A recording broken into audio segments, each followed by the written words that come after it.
If you're currently searching for a project management job, then it's vital that you have a strong project manager CV. This will ensure that you get noticed by recruiters and you start lining those interviews up. In this video, I'm going to share my screen with you and walk you through my step-by-step process of writing a project manager CV. I'm also going to share some real-life project manager example CVs with you. So before I dive into the guide, I just want to give you a quick overview of what I'm going to cover. So the first thing I'm going to look at is your pre-writing research. So this is the research you need to do before you start writing your CV, and it's an area that a lot of people actually don't bother with. Then we're going to move on to how to structure and format the CV. So I'm going to look at an example CV with you and just run through how you need to actually lay the CV out, what sort of information needs to go into it, and how you go about presenting it in a way that's nice and easy for recruiters and hiring managers to read. Then we're going to look at each section in more detail. So we're going to look at name and contact details to start with. Then we're going to move on to the CV profile or the personal statement, which is the intro profile at the top of the CV. Then we're going to move on to how you write about your previous experience and structure your roles. Then we're going to look at education and qualifications, and then rounding up with the hobbies and interests section. So the first step for writing your project manager CV is to do some research before you start writing it. Now, what most people do is they sort of look internally at what they're good at and what their skills and experience are, and then just start writing the CV on the basis of that. However, that is not the right way to go about it, because you are missing one vital thing, is that you don't know what your target employers are looking for. So a really easy way to find that out is just to hop over to one of the big job websites. I'm using CV Library here, but you could use one of the more sort of niche project management job sites or any of the other big sites. And search for the kind of jobs you're looking for, and try and be as specific as possible here, because you don't want to create a generic CV that is trying to appeal to everyone, because that normally won't work. You want to be as specific as possible, so you are, ticking as many boxes as you can for the jobs that you want. So I've just typed in IT infrastructure project manager here, looking in London. Have a quick search for some jobs. So here we've got one, infrastructure project manager, and here we have lots of information on what your target employers are looking for. So, for example, experience here. We've got, working on complex infrastructure projects, team leadership, management, and they've even broken down some skills here, such as, delivering IT infrastructure projects, stakeholder management, Prince 2 as qualifications. So what I would say is to, have a look through as many of these as you can, and build yourself a list of the most important and in-demand skills that keep reappearing. And that way you've got a really good idea of what your target employers are looking for, and you can build a CV that's actually going to be very appealing to them, as opposed to one where you've just sort of guessed and are trying to put forward your best skills that you think are appealing. If you do this research, you'll actually know what people are looking for, and that puts you ahead of most candidates on the market. Once you've done your pre-writing research and you've got a good idea of the type of candidate you need to be portraying within the CV, it's time to take a look at how to structure and format the CV. So this is an example of an infrastructure project manager CV, and what you've always got to remember is when you're structuring and formatting a CV, it's all about trying to make it as easy as possible for the recipient to read it. So we're talking about recruiters and hiring managers mainly. They're obviously very busy, they're working to deadlines, they've got lots of stuff going on, and often they're looking at lots and lots of CVs. So you just want to make it look as simple as possible, easy for them to navigate. But also it's got to look a bit professional as well. So firstly, I would suggest using Microsoft Word. If you've got Microsoft Word, then you'll know it's very good for writing written documents. It's got all the features you need to create a CV. If you don't have Microsoft Word, you can also use Google Docs, which is available free from Google. And keep it simple. As I said, there's no point in overcomplicating it. It's just about making it a nice, easy read. So I usually go with a white background, black text, and just make the font really, really nice and simple. Use breaks, borders and bold headings. So again, to make it easy to navigate, you want to make sure each section is very clear to divide from the other sections. So here you can see you've got the profile, the core skills, the career summary. It's very easy for someone to sort of scan through that and pick out the bits that they need. And again, for readability, break the text up as much as you can. Use bullet points and short, sharp sentences. Don't write big, chunky paragraphs because they are a reader's worst nightmare. They'll put people off and they will hide the information that you're trying to get across to people. Keep it to around 2 pages in length, so it's not a set in stone rule, but generally speaking, the attention spans in recruitment tend to be just about enough for a 2-page CV. If you go a little bit under or over, it's not the end of the world, but try to stick to that if you can. And don't put any photos or images in. So some people like to put a photo of themselves at the top of the CV.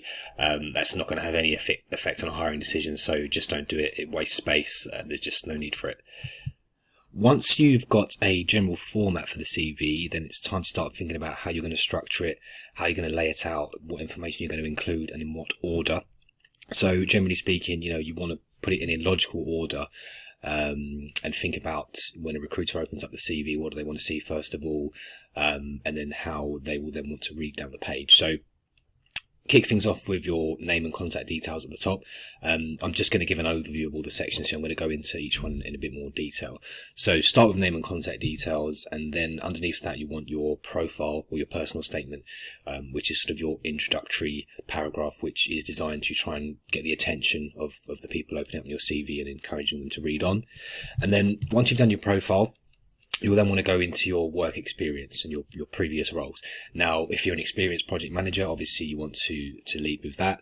If you don't have any project management experience, but you do have work experience, then what I would suggest is write about your roles, but try to bring out the project management experience or skills, transferable skills from within those roles. If you have no experience at all, then it's probably a better idea to then go into your education here. And again, try and tie that into the types of jobs you're applying for. But if you're experienced, once you've got your experience written down, then after that you want to go in with your education. Now, your education you might want to mention within your profile, depending on whether it's relevant or not. But the sort of full detailed part of your education should be at the bottom of the CV. And at the very bottom, you've got hobbies and interests. So this is an optional section and often won't have too much of an impact on hiring decisions, but in some cases it can, and I'll talk about sort of how and why later on in the video. Right, so now we're going to look at each of those sections in a bit more detail and show you exactly how to cover each one. So we'll start off with name and contact details. Now, I know this seems like a very simple section, not worth talking about, but you'd be surprised at the amount of people that get it wrong, so I just want to cover it quickly. So first of all, take up a little amount of space with this. So, you've only got 2 pages really to sell yourself in your CV. So try and save space where you can. So with contact details, try and tuck them up into the right hand corner, and don't make them too big. So obviously head with your name, and I would also recommend putting a professional title there next to it. So just something simple like infrastructure project manager, or it could be, it could be anything related to your industry or the particular type of projects you lead. So, it could be banking project manager, pharmaceutical, whatever it may be. And what that does, it just sort of sets the tone for the CV so that when a recruiter or a hiring manager opens it up, they can straight away get a good flavour of what you're about, and just puts them in a different sort of mindset. Just instantly makes them think that they've got, a suitable candidate, especially if you're tailoring it to the roles you're applying for. And when it comes to adding your contact details, all you need to add is your telephone number, your rough location, and your email address. That gives a recruiter enough to be able to get in touch with you. And at this stage of the application, that's all you need. You just need to be able to get a response from people so they can call you and then get you booked in for interviews. You can also add your LinkedIn profile if you've got a good one, with lots of info on there and recommendations and things like that. Then it's definitely worth adding a link to that. Do not add things like your full address, date of birth, marital status, and all of these other personal details that people seem to put into the CV. At this stage of the application, they're completely unnecessary. You might be asked them later down the line in the recruitment process, but for now, just leave those out because they will just waste space. The first proper content part of the CV is your CV profile, or the personal statement as some people call it.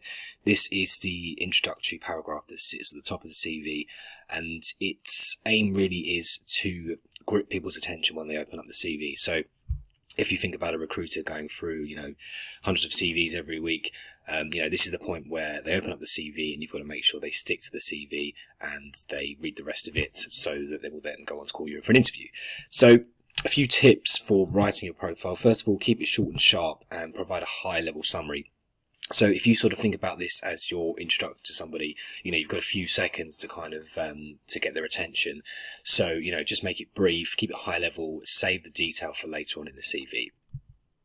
Sell yourself as well. It's no time to be modest. Get across some of the big and important things you've done, and then show people, why it's worth having a look at your CV. And tailor it to your target jobs. There's no point in having a generic sort of, one size fits all project manager profile. You want to be specific about the type of projects that you work on, the kind of industries you work in, and the sort of results you deliver. And avoid at all costs using any sort of cliches or generic skills. So, things like communication, hard-working team player, all that kind of stuff. Yes, those things are important, but recruiters will be looking for, specific facts and skills within the project management space. So that's what you need to stick to when you're writing your profile.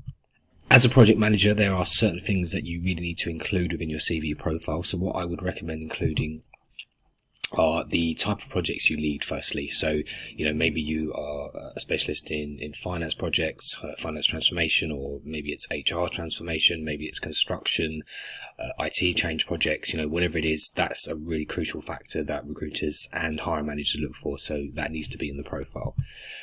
Secondly, if you have a particular industry that you're tied to, so for example, you might work solely within banking or within pharmaceuticals, then that's worth mentioning. If you're cross industry, that's fine. But if you've got, a particular industry that you have a lot of experience in, then that's obviously something very valuable that employers will look for. The size and value of the projects led.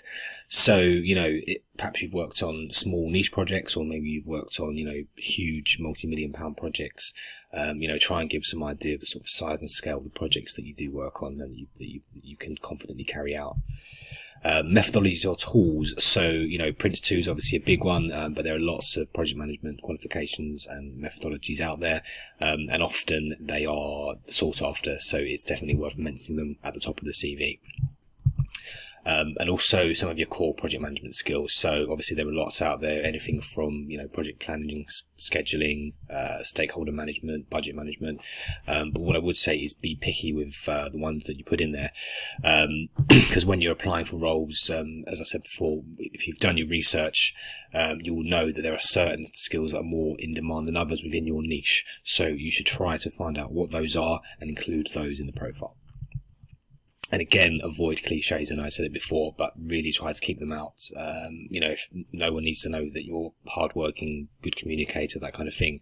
You really sort of want to imply that stuff when you start talking about your roles rather than talking about it in the profile, because it will just make the CV look too generic and won't give recruiters the specific skills they're looking for. Another thing that I would recommend adding to the CV under the profile is a core skills section. So as you can see here, it's just a really simple bullet pointed list of skills, and it's intended to be the most in-demand skills for the jobs that you're applying for. So the effect this has is that these terms sort of jump off the page, and when a recruiter opens up the CV, they can see those instantly within a glance. So it's really good at sort of encouraging people to read on the CV if they're seeing a lot of the skills they're looking for, straight away, like that, sort of jumping out the page at them. So, it highlights in-demand skills, and another good thing about it is it's really easy to tailor. So if you are spending an evening applying for lots of jobs, and you don't want to have to keep going back and tailoring the CV every time, one thing you can do really quickly is to change some of these points around so that they more closely match each job you're applying for. Because although, all the jobs are going to be similar, each one's probably going to have its own sort of unique skills within it. This just makes it really easy for you to sort of tweak the CV slightly and make each application that little bit better, that little bit more suitable, which will obviously increase your chances of getting responses. So once you've done your CV profile, it's then time to start adding your experience. So as you can see from the diagram here, you want to start with your most recent role, and you want to put plenty of detail in the current and recent roles. And that's because hiring managers will generally tend to be interested in what you're doing now, what you have been doing the last year or two, because that gives them the kind of most accurate description of your current capabilities. So as you work backwards through the previous jobs you've done, put less and less detail as you go through, because generally speaking, they won't be that interested in stuff that you did 5 or 10 years ago. It's good for them to know what you've done, but you don't really need to write a lot about older roles. There are a couple of exceptions to doing it this way. If you've got no experience, obviously you can't write about your experience, so you're probably better off writing about your education here, especially if you've got some project-based qualifications that you've done. And if you have no relevant experience, so you've got work experience but you've not done project management work, then work things in the same way, but try to draw out the transferable skills, so skills that are related to project management from the work that you did. And if on top of that you've also done qualifications, then it's probably, if you've done project management qualifications, it's worth mentioning them at the top of the CV to give yourself the best chance of getting picked for those roles. So when it comes to writing your actual role descriptions, writing the descriptions of each job, it really pays off to structure them properly so that they can be easily read by recruiters. They're nice and scannable so that people can skim through them and pick out the information they need. So first of all, you want to head each role with a nice simple heading in bold so that it breaks the page up nicely. You want to start with the dates that you were employed for, the name of the company and the name of the role. And once you've done that, then just give a quick outline of the role. So just a brief summary.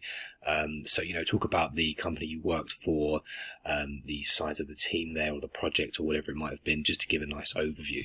And then you want to sort of reel off your key responsibilities within that role. So what did you actually do? And you want to try and talk about the skills that you put into the role and also how it affects the overall project. So, don't just sort of list what you did, show how it ties into the completion of projects and the general work that you do there. And you want to talk about the people you interact with, how you deliver your projects, track progress, any tools and framework used, how you go about managing risks and issues and things like that. And then one thing that's really important to do with your roles, especially the recent roles, is to add some key achievements. So it's obviously great having skills and knowledge and qualifications, but what employers really care about is, what did you deliver? What was the impact you made? So within project management, you should be talking about things like, did you deliver the project ahead of schedule? Did you save money? Did you deliver something that went on to make revenue for the company? Really try and quantify those things and put in some solid facts as to what you brought to the role. One challenge that you may face when writing your CV as a project manager is how do you deal with different kinds of roles. So you will have single project roles or you'll have multi-project roles. So a single project role is where the entire role is focused on one project, where you lead one project. It might be for 2-3 years or longer. A multi-project role is where you are a project manager for a particular department or area within the business and you work on ongoing projects for your duration there. So, over the course of a few years, you might work on 10, 20, 30 projects. So when dealing with a single project role, what I would say is to outline the role by writing about that project in particular. So talking about the size and scale of the project. And then when it comes to writing your achievements, talk about particular achievements that you achieved for that project. When you're writing about a multi-project role, the dynamic will change slightly. So in your outline, you want to be talking about the role as a whole, as opposed to just one particular project there. So, talk about the area you work in, the company, the size of the department, and the kinds of projects you work on. And then when it comes to talking about your achievements, I would perhaps change it to key projects and achievements and talk about some of the projects that I delivered, as well as some of my own personal achievements within those projects. Now, towards the bottom of the CV, you'll be wanting to add your full education and qualifications. Now, how you do this will differ on your experience level, but generally speaking, you really only want to include the most relevant qualifications and education. So it's really just a case of listing what you have just for completeness, and just in case anybody's searching for a particular qualification that you might not have mentioned elsewhere in the CV. Obviously, your really important qualifications you want to be listing at the top of the CV in the profile and the core skills. So things like Prince 2, for example, obviously very sought after. So you need to make sure they are both here and in the profile at the top. And you could omit qualifications that aren't relevant to the roles you're applying for. If you're experienced, you can keep this section brief, but if you're inexperienced, then it makes sense to expand on some of these points a bit more to make up for the lack of experience. So, if you've got no project management experience, it'd be a good idea to really go into detail about what you've learned in some of these courses to try and show off some of these transferable skills that you might have picked up. Hobbies and interests are an optional part of the CV. You don't need to add them. Often they won't add any value, but I'm just going to quickly take a look at who should add hobbies and who shouldn't add hobbies to their CV. So if we look at the Yes Camp, first of all, If you have little or no experience, then it can make sense to add some hobbies, to try and show off some transferable skills that you might have learned in those hobbies. Because if you don't have the experience, it's very hard to obviously to detail that experience. If you have relevant hobbies to the roles you're applying for, so for example, if you've got perhaps something you do at the weekend where you manage projects for a charity or something like that, then obviously that could add some value to the CV. And if you have impressive hobbies as well, so, if you run marathons or climb mountains or something like that, then that can be worth adding. Probably don't write too much about that, just perhaps a line or two at the bottom. But it can be worth adding because it does add a little bit of value. In the no camp, if you've got plenty of experience in project management, if you've got 10, 20 years experience, you're a seasoned project manager, it's not going to make a huge difference if you tell people that you play golf at the weekend, for example. And if you have pretty normal hobbies, so if you like going to the cinema or eating out, then obviously there's nothing wrong with that. But it's not going to wow anybody if you put it in the CV. So so just assess those points and decide whether it's worth yourself adding hobbies to the CV. So that brings me to the end of the guide.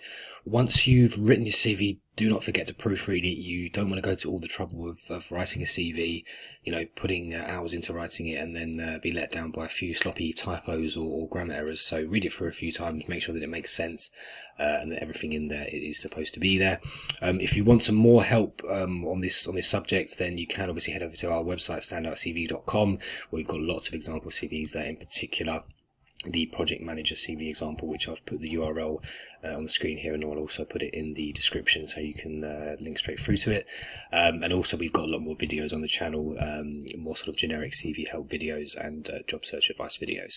So I hope you found that helpful, and good luck with your job search.